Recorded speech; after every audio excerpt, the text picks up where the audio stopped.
And that time po, doon ko po nakilala si Go Negosyo, sir. Naging camp mentee po ako doon. One of our goals nga din po namin, sir, is yung ma-encourage po yung mga kabataan din into technology and agriculture. So this is basically, what does it do? In layman's term po, siya po, sir, yung nagtitimpla ng nutrients solution para po sa mga greenhouse po natin. Di ba po yung mga typical po na greenhouse is manual pa po sila nagtitimpla. So with the use of our automation systems, siya na po yung bahalang magtimpla.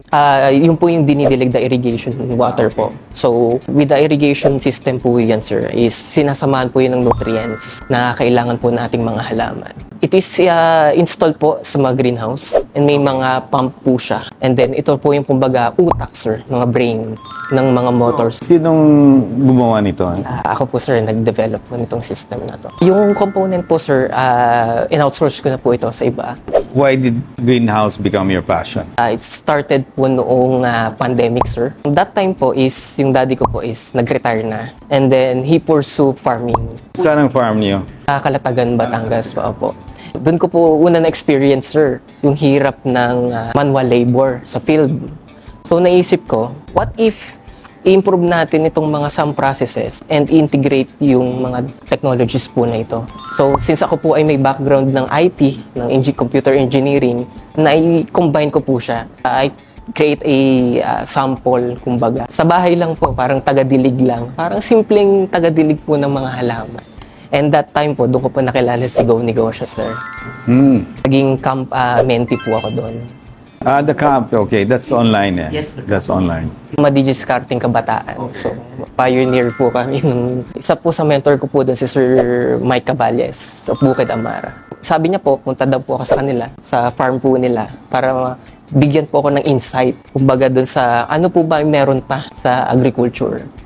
Itong negosyo, you're the one who started it. Yes po, sir. So you're in the developing stage. Yes, sir, for the startup. Sino nag-provide ng capital sa'yo? Funded po ako, sir, ni DOST TAPI. So they provide po yung mga fundings for tools and materials, gaya po nito. Then kami na lang po sa Farmesto yung nagagawa, nag-build. So I think you're in the right area. Agriculture is one of the focus of our country. I think it's important.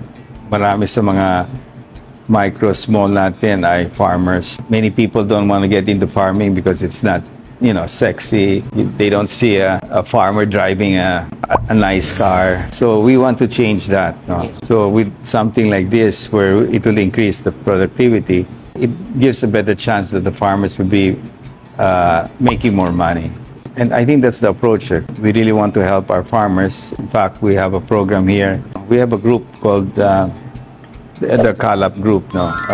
These are owners of big agri companies. One of our goals nga din po namin, sir, is yung ma-encourage po yung mga kabataan din into technology and agriculture. Kasi alam naman po natin, sir, na ang mga farmers po natin ngayon is tumatanda na. So kailangan natin ng mga bagong technologies para sa mga bagong farmers. So we need more people like you who can develop, innovations in making agriculture easier. Good. Sir.